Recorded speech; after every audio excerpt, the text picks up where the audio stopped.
But what is going to happen is, since Modi lost the confidence of the nation, certainly, they are not going to cross 200 seats now.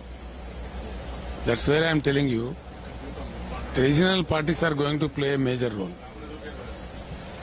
100% it is going to happen. Every day, the news what we are receiving says that Modi is not going to get full majority.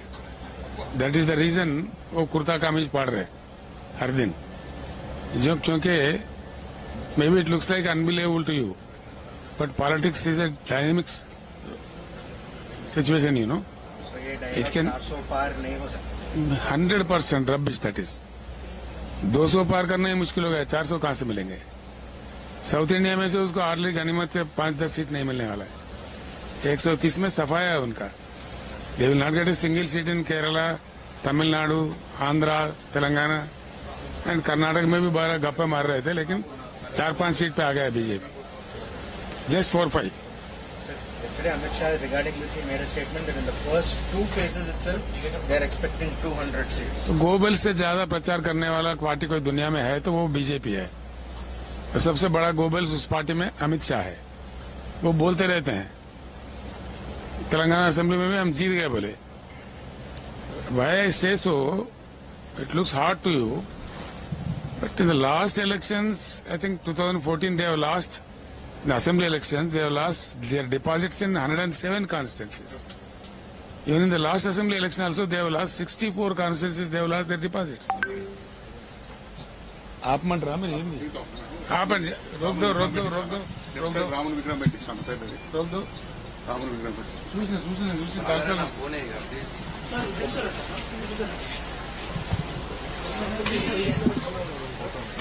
So the question here is, question here is, they say Goebbels, more than Goebbels. తెలంగాణలో 107 సీట్లలో deposit పోయింది బీజేపీకి. మొన్నటి దానిలో 64 సీట్లలో పోయింది. మళ్ళీ ఇప్పుడు కూడా మాకు సీట్లు వస్తాయని మాట్లాడతారు. దానికి ఏం చెప్పాలా? ఒకవేళ వాళ్ళకి సీట్లు వచ్చే పరిస్థితి కరెక్ట్ అయితే మా పార్టీ అభ్యర్థి 2 సీట్లు ఎందుకు తిరిగింది? మీరు చెప్పే ప్రకారం అయితే రీజనల్ పార్టీస్ చాలా పవర్ఫుల్ కాబోతున్నాయి. డెఫినెట్ గా మీకు డౌట్ అవసరం లేదు, నేను చెప్తున్నా. అట్లాంటి పక్షంలో ఎవరికి సపోర్ట్ చేస్తారంటారు? మేమే కదా, మాకే వాళ్ళు సపోర్ట్ చేయాలా? బీజేపీ వాడో కాంగ్రెస్ వాడు ఎవడో మాకు సపోర్ట్ చేయాలి తప్ప మేము సపోర్ట్ చేసే ప్రశ్న ఉండదు. రీజనల్ పార్టీస్ వాళ్ళకి సపోర్ట్ చేయడం that is the reason I said it is important. ఈ ఎన్నికల తర్వాత రీజనల్ పార్టీస్ కు వాళ్ళు సపోర్ట్ చేయాలి తప్ప వాళ్ళకి రీజనల్ పార్టీ సపోర్ట్ చేసే సమస్య లేదు. వాళ్ళ నాయకత్వంలో రీజనల్ పార్టీస్ పనిచేయవు. That is going to happen. ముఖ్యమంత్రి నిర్ణయం అనేది చాలా ముఖ్యమంత్రి కాదు, ప్రధానమంత్రి నిర్ణయం అనేది చాలా చర్చించే విషయం. చాలా ఏముంటుందండి దాని ఇబ్బంది ఏముంటుందండి? అందరూ అట్లే అనుకుంటారు, అయ్యే పోతే అమాస పోతుంది అని శాస్త్రం ఉంది మన తెలంగాణలో. ఏముంటుంది? ఎవరినో ఒకరు మంచి వ్యక్తిని చూసి పెట్టుకుంటారు, ఎక్స్పీరియన్స్ ఉన్న వ్యక్తిని. దానికి వీళ్ళేం పెద్ద మునగాల, వీళ్ళేం పీకింది ఏమో నాకు అర్థం కాదు. ఏం చేశారు వీళ్ళు? కాంగ్రెస్ ఎంతమంది ప్రధానమంత్రులు ఏం చేసిండ్రు? వీళ్ళు ఏం చేసిండ్రు? దేశం గతి ఏంది? ఇలా మంచి నీళ్ళు లేవు, సాగునీళ్ళు లేవు, కరెంట్ లేదు. 75 ఏళ్ల తర్వాత మినిమం ఇన్ఫ్రాస్ట్రక్చర్ దిక్కు లేదు. ఏముంది ఈ దేశంలో? నాకు అర్థం కాదు అసలు.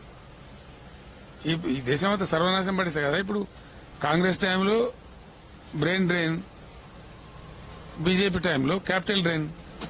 పారిపోతున్నారు దేశంలో. People are running away from the country. It's reality. 5,000 కోట్ల ఆస్తి ఉన్నాడు కూడా ఈ దేశంలో ఉండడానికి ఇష్టపడతలేడు. వెళ్ళిపోతున్నారు. ఏ యూరప్కో, ఏ సింగపూర్కో, దుబాయ్కో వెళ్ళిపోతున్నారు.